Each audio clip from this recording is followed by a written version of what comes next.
for Karama. Thank you, Madam Speaker, and can I also wish the member for 𝙍𝙬𝙼𝙍 a happy birthday, and I think we're all going to chip in and buy him a couple of ties, but that'll be good. Madam Speaker, let me congratulate the Treasurer for delivering a practical and honest budget to begin the long and necessary task of repairing the mess left behind by 8 years of Labor. And yes, Madam Speaker, it is now our responsibility to rebuild the Territory, restore confidence and deliver the Territory's future. And it is a responsibility that our united 17-member government team owns, is committed to and will be accountable for. So, Madam Speaker, let me begin by highlighting some of the features of this budget which are important for my electorate of Karama and the residents of Karama, Malak and Nucky Lagoon. This budget puts crime victims first and prioritises law and order. Madam Speaker, this reflects the loud call from the residents of Karama, Malak and Nucky Lagoon at the last election for greater community safety. Residents who felt totally let down by the previous soft-on-crime Labor government.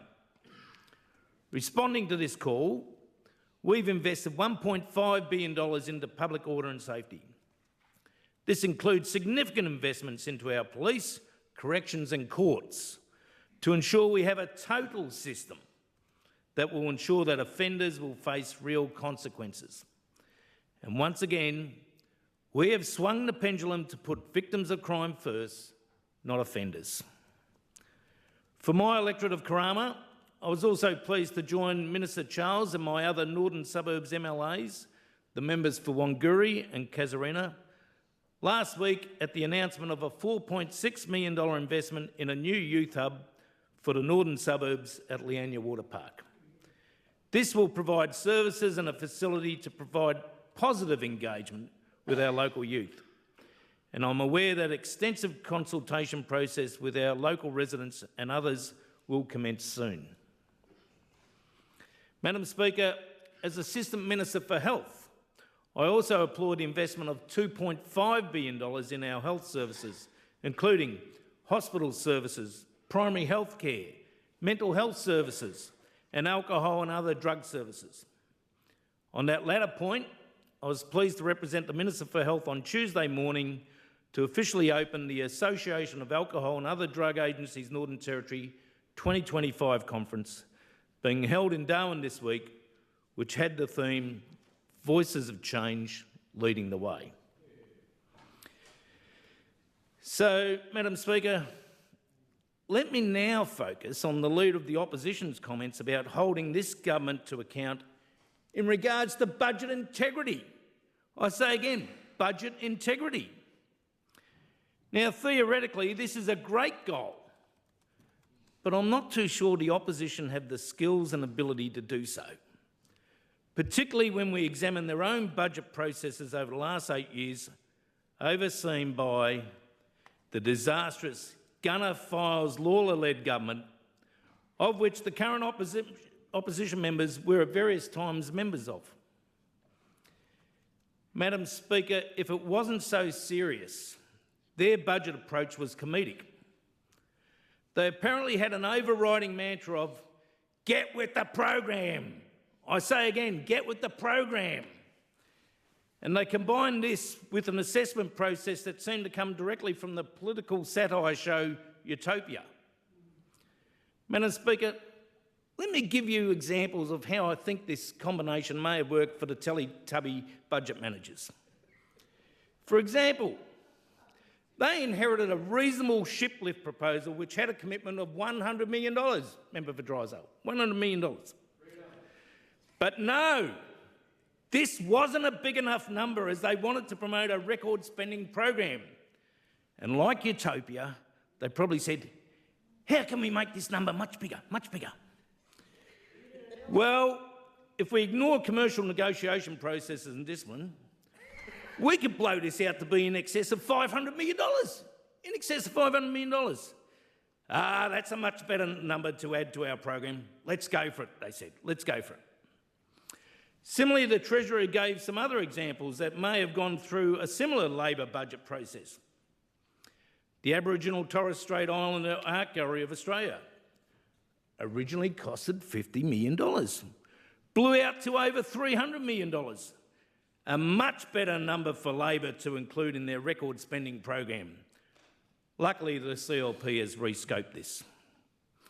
And who can forget the Tiger Brennan Drive overpass, which jumped from $61.5 million to $160.9 million, a $99.4 million blowout.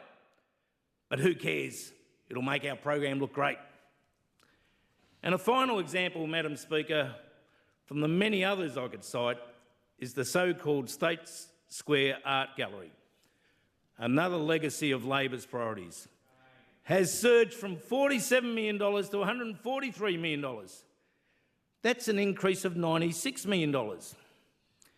Now, Labor may have wished the blowout was more than $100 million, and I'm sure if they got re-elected, this would have easily happened, and added it joyfully to their program.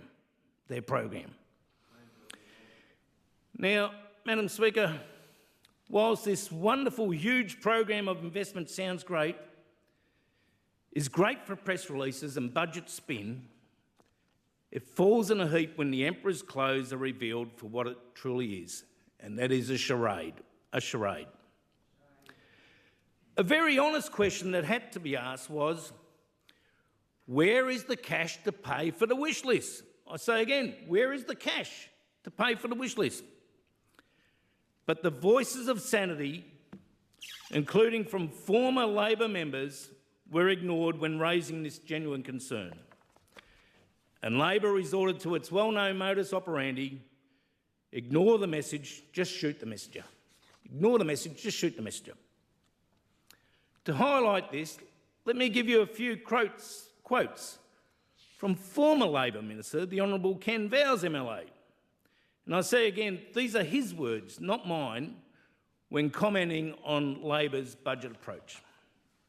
At a press conference, Mr 𝙍𝙬𝙼𝙍 said, the two most critical problems facing Northern Territory were youth crime and its budget crisis. And his party, referring to the Labor Party, had dropped the ball on both. He went on to say his government, and I quote again, it had no plan whatsoever to claw back the Territory's ballooning debt. No plan. He further went on to say, I'm telling you, the budget is in crisis. No matter how much spin you put out there, we're in crisis, he said. And right now, there are no plans for the Territory in regards to fiscal management and opportunity for Territorians to feel that this Labor government is working for them. And here is a quote from Mr 𝙍𝙬𝙼𝙍 at the time that I could probably also hear from our own Treasurer repeating today. And that is, the Territory government, and I remind you, Madam Speaker, he was talking about the previous Labor government, needed to revisit every election commitment and policy that would cost taxpayers dollars, prioritising ones that would bring in private sector investment and those that have a return on investment. Madam Speaker, I agree with what Mr 𝙍𝙬𝙼𝙍 said, and particularly his recognition of the critical role that the private sector needs to play in rebuilding our economy. And I'm still shocked when I recall the statement that the member Johnson previously said in this Assembly, and I've said it before, and I quote, private investment has never played a major role in the Northern Territory economy and the standard of living for most Territorians, and it never will. Well, I can guarantee you our party, our government, supports the private sector. We want to see much more private sector investment and get them to help lead us out of this mess. Madam Speaker, imagine if the former Labor government had the fortitude and willingness to put the Territory's interests first at that time and heeded Mr 𝙍𝙬𝙼𝙍's advice. We would have been in a much better financial position. Alas, it has been left to our CLP government to undertake the serious task of budget repair, but do it we will. Do it we will. Now, Mr 𝙍𝙬𝙼𝙍 also recognised the need to rein in the ballooning costs of our public service and suggested that the government enforce a recruitment freeze and to hold departmental chiefs accountable from overspending. Personally, I agree with him that we need to better manage the escalating costs of our public service. When I was Deputy CEO of the Chamber of Commerce, I publicly stated the widely held view, including from many within the public service, that it had become too top-heavy and overmanaged, at the expense of resourcing our frontline services. For example, the number of Deputy CEOs and other executive contracts within agencies seem to flourish at the expense of resourcing our frontline services, such as police, fire and emergency staff, corrections staff, doctors and nurses and teachers. And I know what we need most of. I urge my government to continue with its reprioritisation to strengthen our frontline services and to make savings by taking full advantage of natural attrition and completion of executive contracts to do so. Madam Speaker, in closing, let me congratulate the Treasurer again for delivering a practical and honest budget to begin the long necessary task of repairing the mess left behind by 8 years of Labor. Whilst Labor adopted the charade of putting forward a program that it could never fund, we will be realistic and make the necessary hard decisions to fix Labor's failures, restore confidence and deliver the Territory's future. I commend the bill to the House. Thank you.